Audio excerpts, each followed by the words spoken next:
Okay, perfect. So, as I was saying, the truth I mentioned then was that I was writing a book, right? And when they found out, they're like, oh, surprise, And then after the meeting, someone met me and was like, come. He knows the level of work that I do in the office. That how on earth did I generate time and from where to be doing something as tedious as writing a book? Because to write a book takes a whole lot of energy, stress, time, research, experiments, a whole lot of things. Hello, I want to be sure you guys can hear me. Hello? I can hear you loud and clear. I can hear you. Okay. I can hear you loud and clear. So, and then even when the person asked, I didn't really have an answer to give, but because it was a question that surprised me, I started thinking like, yes, a year before then, I always complain. It's like almost every year I complain that I have so much on my hands, right? And every time I'll be like, oh, I have a 9 to 5. I still have something I'm doing on the side. Even before I started doing something on the side, I still did not have time on my hands. That's one thing that always prevents people from doing something on the side, because everybody's busy. So the question is, what are you really busy doing? You need to be able to prioritize your activity. Sometimes we think that we all have the same time I have is the same time that Dangote have there. How come is it that by the end of the year, Dangote will turn out billions upon billions and I'll have nothing to show? But God gave everybody the same time to spend. So that question got me thinking like, oh, really, what actually will I say did the trick? And I think it boils down to what you do with your time. There's a whole lot of activities that we line up in a day, and 80%, one thing I've learned is that 80% of those activities, right, are not useful, meaning they don't add any value to us. 80% of our activities don't add any value. If you want to create time for yourself to be able to do something meaningful, you need to identify those 80% of things that don't add value. And once you identify them, don't hesitate to cut them out. They are always very hard. For instance, I've been in my house. I live alone throughout this lockdown. I've been the only one here. And I can tell you that I do not watch TV total sum in a day. I don't watch up to 1 hour TV. And this is the truth. Sometimes I'll be like, I don't have a TV. I have cable, everything, but the whole 24 hours, I don't watch up to 1 hour TV, right? And it's very simple. The reason is because TV takes my time and it adds little or no value. By the time you start cutting out things, going to the movies, watching funny clips on, how much, if you just raise up your phone and decide to scroll through Instagram, by the time you stop, I can promise you that 40 minutes have passed, right? So those things gradually chops off your time, and the little time you have, that's when you want to do the most important things in your life. The little time left after the whole entertainment are picking away your time, the little time that you have left, that's when you want to use to do the most important thing. And then you'll be wondering why at the end of the day you're looking for more time.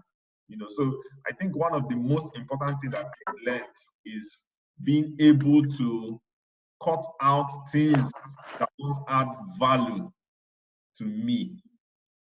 Activities that don't add value. And it's not like I do not do them, but I do them only and if only I am extremely free. So I still get to watch TV, but not as much as if it's before. I'm sure there's a lot of seasonal movies that is going on. People are talking about it here and there. But I have to be extremely free to be able to engage in such activity.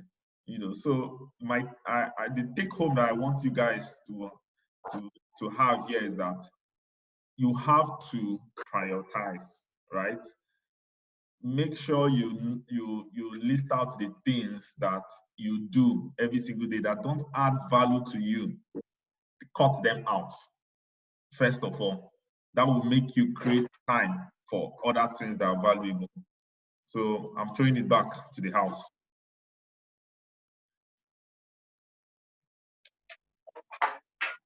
All right, fantastic one there, Mr. Ralph. Very concise, straight to the point. If you have any question, contribution, I think this is the perfect time for you to bring it on. We've heard about strategy. Roland, mute your mic, please. Roland. All right, so we've heard about strategy that works. A lot of people battle with time, but at the same time giving to my take home, the same time giving to Dangote, the same time giving to your security man, while Dangote is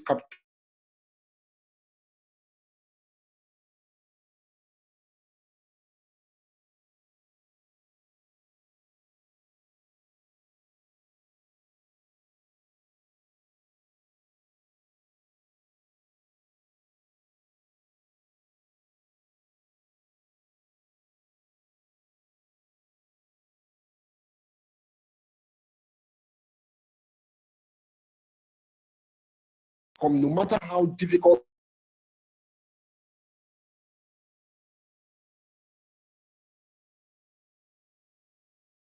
Sorry, no matter how difficult things are, and there's a locked economy somewhere by next decade, the person might still be cashing out because of the habits or the things the person has been doing since last decade. Okay, so it's all about planning. I don't know if Stanley has any word for us, or Inye, Roland, or Onyeka, please, even if it's just a word, we need to hear what you have to say about.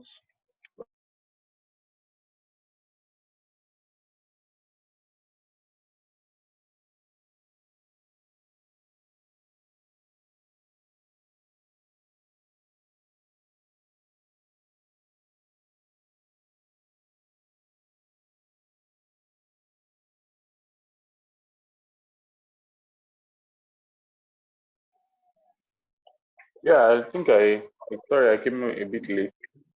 I think what Rafael mentioned was very key. I think the point I had was about timing, then to prioritize. For me, I think is the most valuable asset you have in your life, time. Like Oge said, the 24 hours Dangote has is the same 24 hours the poor man, the poorest of the poor, actually have. What you make use of that time is what differentiates you from riches and poverty. And also, like Oge usually said, you get paid by the value you bring into the marketplace, not by the time you spend there. I'll give you a quick instance. Take for instance, an electrician comes into your house and say, okay, he was referred to you by someone and tells you, okay, he can do a particular job for you in your house. And you go to work, you leave him with the house. Obviously, you trust him. So to say, maybe someone in the house, you leave him from morning till evening. And you come back expecting right now to see light in your house. Meanwhile, the issue right now you called him for is not fixed. And he tells you to pay him because he has spent the whole day. No, you can't pay him because he has not done the job. Basically, the drive home here is make the time you actually spend. You'll be surprised at how much value you can actually add to your life with that particular time. Instagram, social media, people are making money off that social media. But the question right now, are you making money off social media? If the answer is no, I don't think it's necessary for you to spend that much time on social media. Like Raphael said, prioritize. Maybe after you've done the major of your work on, you can now spend that little time on social media, not the reverse. I think that's my only little contribution to it. Yeah, just to add to what Roland said, I remember there was one year, in my office that I think was after appraisal, and then there's this after appraisal review. And that year I scored low. And there's one word that my boss told me then that I still carry till today. because I felt very bad that year because I knew that I did a lot of things. I worked very hard that year. But he said something. He said, look, no matter what in this life, and this sounds very harsh, but still, it's something I still take with me till today. He said, effort is not rewarded. Result is what is rewarded. Effort is not rewarded. So you can try from now till tomorrow. The result is what people look at the end of the day. So that's when I think Roland said something like that, and it just took me back to that time. So another thing I would like to add is when it comes to time management, one thing that I don't look down on is sleeping, which some people will say, oh, maybe this is a good news. Like, to me, I don't care how long you sleep. Some people say, oh, you need to wake up by 3 a.m. and start your day, or you must work all through the night and all of that. Yeah, some people can function that way. Not everybody can function that way. So the way I always put it is, it's not about how long you sleep. It's about what you do when you are awake. That is the most important, right? Because sleeping is actually good for the health. But then when you are awake, the time you have when you're awake, what do you do with your time? How do you spend that time? Are you spending that time on things that adds value to you or takes away from you? Because some of the things that we engage in actually takes away from us, but we don't know. So make sure you spend your time on things that add value to you. And the only way you can do that is to start identifying the things that don't add value and start cutting it. If people that follow me on WhatsApp, you will notice that sometimes I usually post screen time because my phone has this, I think, weekly screen time. The activities that I've engaged with my phone for that week, WhatsApp, Instagram, it will show you live that you're messing up. You've spent 6 hours in a week on social media. So when you're, and the thing is, I'm not demonizing social media, because the thing is, most of the things I learn are actually from social media. But the question, when you are spending time on social media, what are you spending time on? And that's why the last time that I spoke, I said that if you're engaging on social media, right, make sure you follow things that is in line with your goals and objectives. I want to be a makeup artist, for instance. How many makeup artists are you following? Are you instead following funny videos or just things entertaining, or are you following the best makeup artists in the country that you can be learning? Because sometimes they post all of these videos, tutorials and all of that. You understand? So it's not like don't engage in watching TV. It's not don't go on social media. Is if you have to engage on those things, make sure you are watching things on the TV that add value to you. Then you can watch 5 hours of TV. If you want to engage on social media, make sure you engage on things that add value to you and to your goal. Then you can spend 10 hours there. It's fine. The idea is cut away things that don't add value to you. And so far, if you look at it, most times it's usually TV, social media. People engage in the wrong areas of those things. Yeah, so I think just to finally add to what Rafael does, I just remember the post I posted some time ago. Maybe something I might share in the group, and it might help someone some way. I actually saw it on one of the sites I usually start up in the morning, and it says that if you don't come out of this quarantine with actually a new skill, your side hustle started, or more knowledge, you never lacked time. You actually lacked discipline. I think it's something right now that we can use to, it can resonate in our mind. And something we can really need to maybe reminisce or find time to just resonate into. Because if you can't really come out of this quarantine, this is the only time right now. I don't think maybe there's any other time you have aside this throughout your life. I don't know if there's any impediment that will come out before maybe all of us leave this world. But this is the only time you can actually have to do a lot. And for me, 3 weeks is a whole lot of time. A whole lot of time. It's just for us to leverage on this opportunity and make maximum use of it. Thanks. Oh, sounds good, man. Well, I got a lot of great feedback from you guys. Fantastic, fantastic. I'm just going to read quickly the 7 habits that I started trying to work on. I will not say I worked on. I will say I was trying to work on because I was.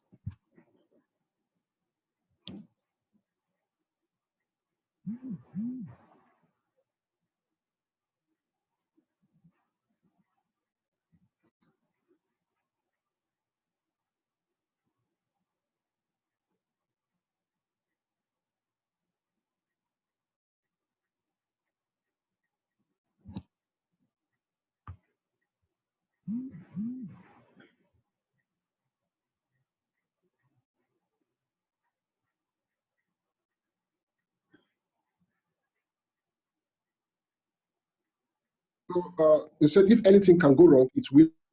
So it's always good to be proactive. Don't be a victim. Act. Don't react. Don't respond. React. Just there's COVID-19. Do something about it. Don't just you're in a bad government. If you are in a bad government or you're at a disadvantage, react or turn it into an advantage. Then the second step is to begin with the end in mind. We're doing a business. What do you at the end of the tunnel? Okay, begin with that in mind, such that even if tomorrow, if I'm doing a presentation and like I was discussing with one of my leaders yesterday, and when we started the call, there was a little bit of low spirit. But at the end of the call, the guy was high spirited. Now, why? Because I told him, look, I'm not concerned about what the activities of today or tomorrow or this week or next week. I know where I'm going to. The vision is clear. The pain to get there becomes easier. So when you begin with the end in mind, you understand how to go through the journey. Number 3, first things first. That means do what you have to do now. Yes, all of us want to travel, want to do big things tomorrow. Forget about tomorrow, forget about then. Do what you want to do now. Jim Rohn says, identify the minors and the majors. Exactly how Raphael put it. Say, understand and identify those things that are value driven.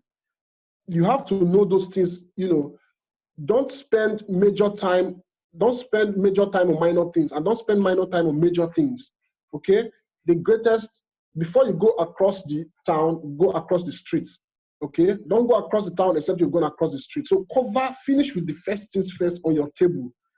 Those are the minor things people don't want to do.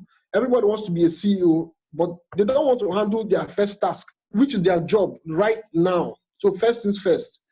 Then number 4, think win-win. Think win-win. Just have a positive mindset towards whatever you're doing. Like, for instance, the business I'm pushing right now, I know I'm going to win. It's a win-win mentality. There are a lot of businesses out there that people will lose or fail, but you have to first of all think win. If you think that you're going to fail in the business, then you're going to fail. Okay? Like someone always says, if you have a plan B, plan A will never work.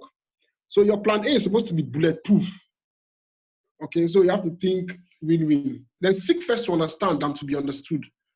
You have to seek to understand. That's a major crisis we have in our society, but that's a habit that I was taught and I am trying to adopt. Okay, then number 6, synergize. There's a reason why most companies preach teamwork, because they say in order to get there well, look, I learned this 2 years ago, this synergize, teamwork. I thought there's a way I could just meander and be a hustler and blow. But the truth is, because sometimes it's difficult to carry people along. But the truth is, check out very well, all the successful enterprises have what they call teamwork. It's not one person's idea. Yeah, one person comes out there and takes the glory. But if you think very well, look at their story, you see that friends, business associates were always involved to grow the idea. It cannot work alone. Okay? And then number 7, and the final habit is sharpen the saw for growth. That means always try to sharpen your skill. The truth is, the skill I'm using today to do this business is going to be different from what you need to push it next year. and the skill of last year is different from this year. So if I was the best salesman 2 years ago, there's no guarantee I'll be the best salesman this year. That's just the truth. There's growth, there's competition. Check out the music industry. Those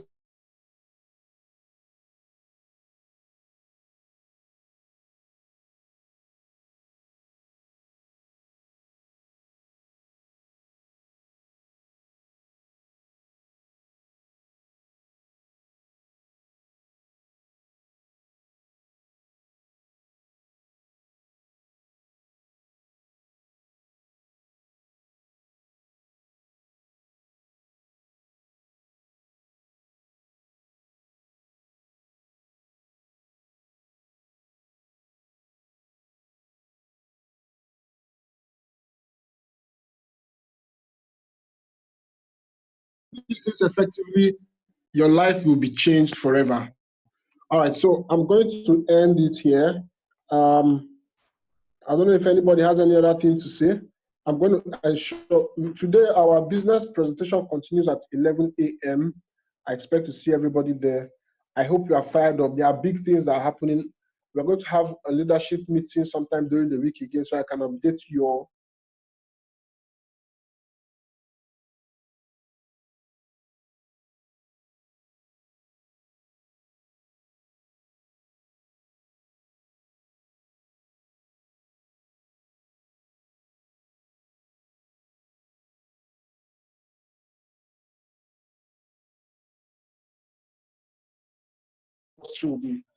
Will be yearning for us. So our product is sellable.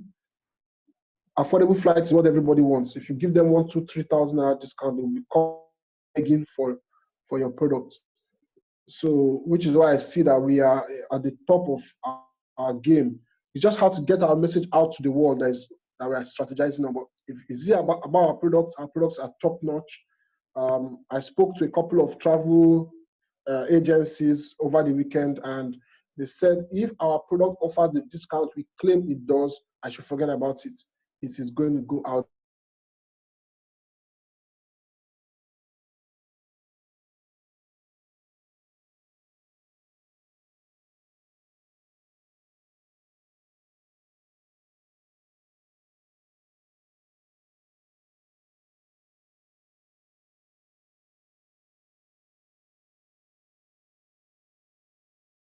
Work on the airline to get remarkable discounts. If you can finish our partnership, I bet you our product will be selling itself. So you're in the best industry ever. Grow that industry with pride. Tell people about your business with pride. When they say no, no problem. Someone else will say yes. Remember the laws of average. So I want you to stay fired up. I'm telling you this. I'm not trying to tell you so that you'll be unnecessarily excited. You are in the best industry thus far. Our product will sell itself. People are wowed when they see what our product can offer. For those that were in the training on Saturday, you saw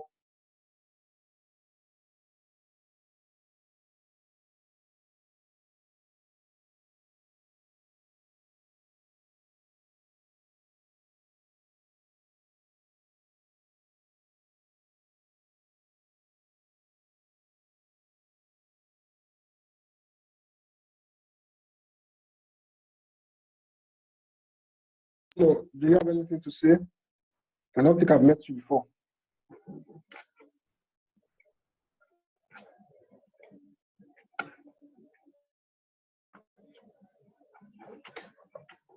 All right, so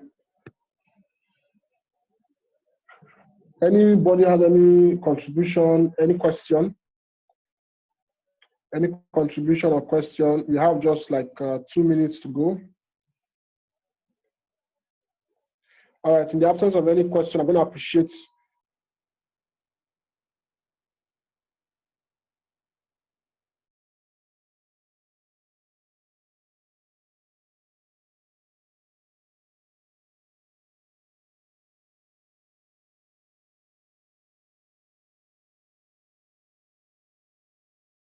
this here. So we're looking for a way to grow our personal development for every member. As we grow in numbers, we need everybody to be grounded in PD. So I appreciate you for Oye, Roland, Stanley, and Javi for taking our time to be with us. By 11 o'clock, we will continue from where we stopped, showing our plan. We're not tired. We'll continue to show the plan until we become the plan. All right, so thank you all for coming out. And